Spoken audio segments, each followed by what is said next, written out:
Olá, sejam bem-vindos a Umbanda Básica, o nosso podcast Umbandeiros. E hoje a gente vai continuar o podcast da semana passada falando sobre dúvidas para médiums in- iniciantes, tá bom? Agora, desde já, eu já peço a tua contribuição, se puder ajudar o canal de qualquer maneira, via Pix, via PayPal, né? A chave Pix para ajudar o nosso financiamento coletivo tá aqui na descrição desse vídeo e também no comentário fixado, tá bom? Vamos lá. Vamos continuar falando então sobre mediunidade. A questão aqui que me perguntaram se não é contraproducente, por exemplo, o médium participar de trabalhos mediúnicos como como se fosse uma obrigação, né? Como se fosse uma obrigação ou um contato, um contrato, né? Uma questão de contrato, como muita gente acredita. Eu de certa forma, eu entendo sim que quando se vê dessa forma, também acaba não sendo suficiente para fazer um trabalho harmonioso na questão de doação e de realmente sem interesse, né? Quando você diz que tem um contrato pré-estabelecido, você está esperando um retorno. E você sabe muito bem o que eu penso sobre isso, né? Então, para mim também não é contraproducente essa questão de um contrato feito, não sei o que, algo pré-estabelecido. Mas aqui tem uma questão que a gente tem que entender também. As sanções, elas serão da própria consciência do médium, né? O que vai ser cobrado, o que ele vai ser cobrado, o que vai acontecer. Isso a gente sabe que a tua própria consciência vai te cobrar mais cedo ou mais tarde, tá? Então, pela omissão ou pelos excessos, tá? Então, para evitar esse tipo de situação, o médium ele tem que, antes de entrar para uma corrente, ele tem que estudar a doutrina, ele tem que conhecer a doutrina, tem que participar daquela casa, tem que conhecer e respeitar também a mediunidade, tem que respeitar a doutrina estabelecida naquela casa a qual ele frequenta.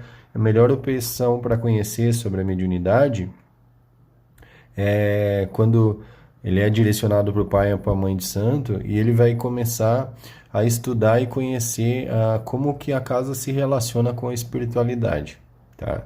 Assimilando assim, a gente pode começar a debater sobre outras questões mais para frente, com o desenvolvimento desse médium, tá? E, por exemplo, e se existe impedimentos ponderáveis, né? Filhos a cuidar, tipo cônjuge, ah, uma questão que é complicada para algumas pessoas, profissão, né? Questões de saúde, né? Se existe algum impedimento ponderável para se desenvolver. Eventualmente isso pode acontecer, né? Por algum momento, algum tempo. O problema maior, entretanto, está no próprio médium que geralmente ele tenta justificar a sua omissão, né? E é altamente improvável que a espiritualidade lhe outorgasse a mediunidade e lhe desse condições de exercê-la se ele não pudesse fazê-la, tá? Então, normalmente essas questões elas podem acontecer de surgirem dificuldades, mas geralmente a gente acaba colocando mais impedimentos do que soluções. Quanto à participação do médium gera, por exemplo, tipo problemas em casa, né? Eu não sei como que palavra usar, problemas no lar. A partir de um posicionamento de intransigência, por exemplo, do seu companheiro, da sua companheira ou de algum familiar. Infelizmente, é lamentável a gente entender o casamento em que o marido ou a mulher pretende criar um embaraço através da religião, né, do seu cônjuge, né?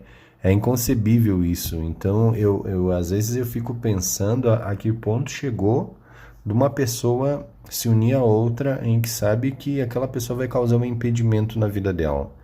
De qualquer forma, essa situação talvez para alguns possa se justificar, né?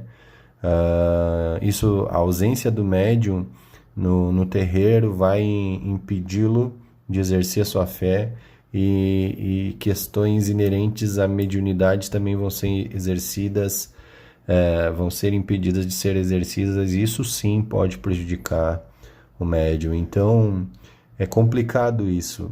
E na marra não adianta, é só para gerar problemas em casa também. Agora, tudo isso foi questão de escolha do médium, então hoje ele paga pelas suas escolhas. E aí não dá para querer terceirizar essa responsabilidade para espiritualidade e dizer, se a espiritualidade quiser, ela resolve. Desculpa, os teus problemas na Terra tu tem que resolver.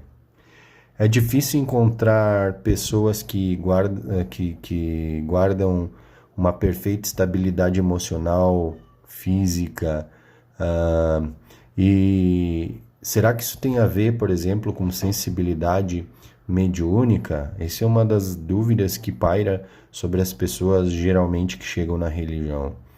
E eu vou dizer que de certa forma tem a ver, tem relação. A gente vive mergulhado num oceano de vibrações mentais que são emitidos por espíritos encarnados e desencarnados.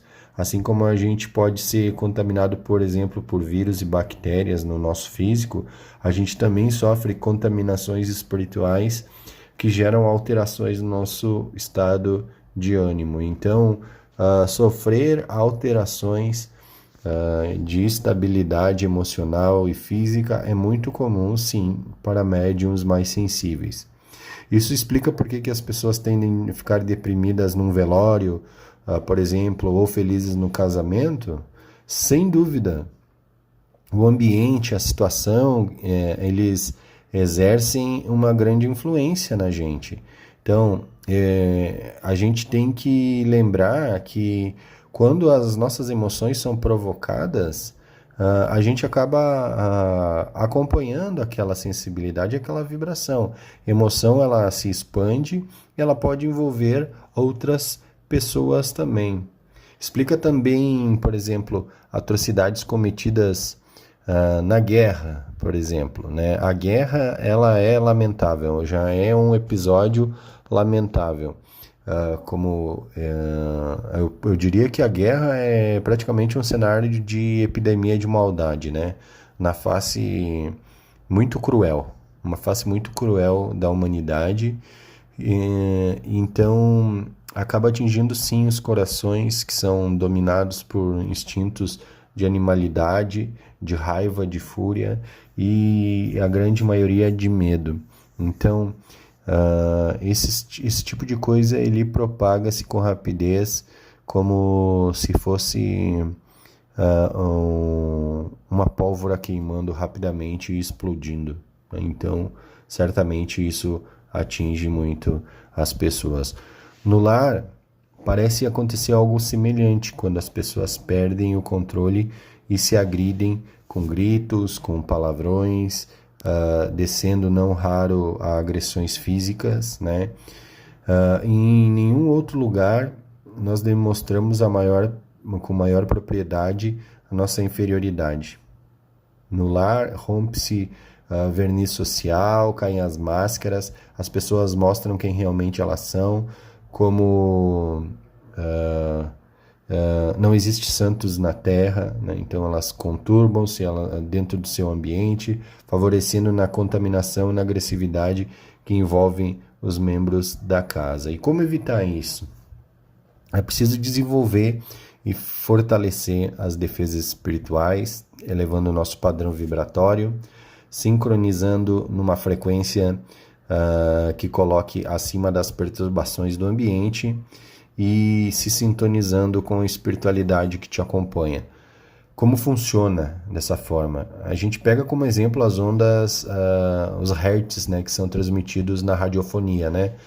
Eles se expandem dentro de uma frequência específica. Para ouvir determinada emissora, a gente vai girando o dial do rádio e sintonizando. A nossa mente é um poderoso emissor e um receptor de vibrações, e nós tendemos a sintonizar com multidões que se afinam mentalmente conosco. Então, nós precisamos nos sintonizar àquela energia de melhor padrão e tentar nos sintonizar muitas vezes e cada vez mais com os nossos guias para que a gente evite esse tipo de problema e de frequência energética que nos prejudica. Consideramos, em princípio, que a sintonia saudável, ela determina a natureza dos teus pensamentos, né? Então a gente precisa lembrar do velho ditado que diz-me com quem anda que eu te direi quem és. A gente pode afirmar que a natureza dos teus pensamentos vai dizer quem tu és e o que tu está passando, tá? Então é preciso sim o médium aprender a ter equilíbrio, a buscar equilíbrio, a buscar sensibilizar-se com energias dos seus guias, é preciso se afinar com os seus guias. É isso, a parte 2 então do nosso podcast de hoje, né? A gente falando de dúvidas para médiuns iniciantes. Se você quiser mais conteúdo assim, deixa um comentário depois aqui que a gente traz mais para você. Se gostou, deixa um like. Se não gostou, deixa um dislike. Ajuda a gente. Se tiver qualquer valor que você possa doar via Pix, é o e-mail que está fixado no comentário fixado aqui desse podcast e na descrição do vídeo, tá bom? Ajuda a gente com qualquer valor que vai ser bem-vindo. Se quiser saber mais sobre médiuns iniciantes, tiver dúvidas e perguntas, deixa nos comentários. Meu agô para quem é de agô e meu saravá para quem é de saravá. Boa noite e até mais para todos.